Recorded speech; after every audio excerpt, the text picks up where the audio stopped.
Bienvenue dans cet épisode spécial du votre podcast Le Pharmapreneur où nous plongeons au cœur des défis et des opportunités qui façonnent l'avenir de la pharmacie d'officine. Je suis Arnaud, pharmacien d'officine, et je suis votre guide dans cette exploration fascinante de notre profession qui est en constante évolution. Aujourd'hui, nous abordons un sujet d'une importance capitale, la sécurisation de notre modèle pharmaceutique face au vent de la déréglementation et de la financiarisation qui souffle sur notre secteur.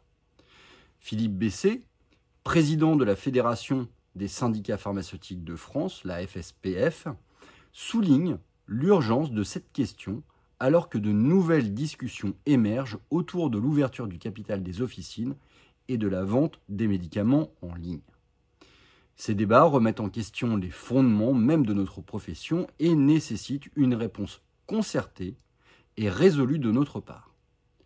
En effet, le monopole pharmaceutique, l'indépendance du pharmacien et le maillage territorial sont les piliers sur lesquels repose notre métier.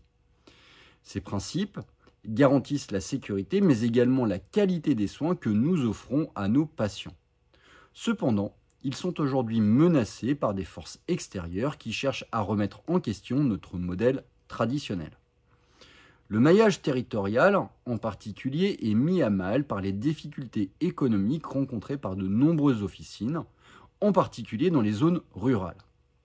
La loi de répartition géographique, qui garantit l'accès aux médicaments sur l'ensemble de notre territoire, est de plus en plus fragilisée par les contraintes économiques et les défis logistiques auxquels les pharmaciens sont confrontés dans leur quotidien. Face à ces défis, les coopératives pharmaceutiques émergent comme une alternative à la fois crédible mais également solidaire. Nées de la volonté des pharmaciens de s'unir pour construire un avenir commun, les coopératives offrent un modèle à la fois économique et financier mais également éthique, préservant ainsi l'indépendance et l'éthique professionnelle de ses membres. Qu'il s'agisse de groupements comme Giffard et Girophare, de sociétés de services comme Wellcop et Astra, ou d'institutions bancaires comme le Crédit Agricole, les coopératives garantissent un financement réservé aux pharmaciens, préservant ainsi notre capacité à offrir des soins de qualité à nos patients. En fin de compte, l'essence même d'une coopérative réside dans la santé et le bien-être de ses membres. Comme le souligne Geoffrey Blondel, directeur de la gestion officinale chez Astera, la coopérative prospère lorsque ses sociétaires vont bien. C'est cette promesse de financement éthique et solidaire que Dominique Pétra, président du groupe Wellcop, souhaite mettre en avant. La transaction éthique, un pacte de confiance entre les modèles coopératifs et leurs membres.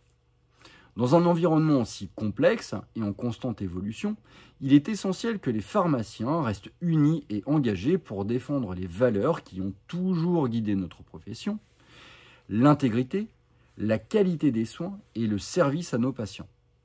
Restez donc avec nous pour explorer plus en profondeur ces enjeux cruciaux de notre profession et n'oubliez pas de partager vos réflexions et vos expériences sur les réseaux sociaux avec le hashtag #LePharmapreneur.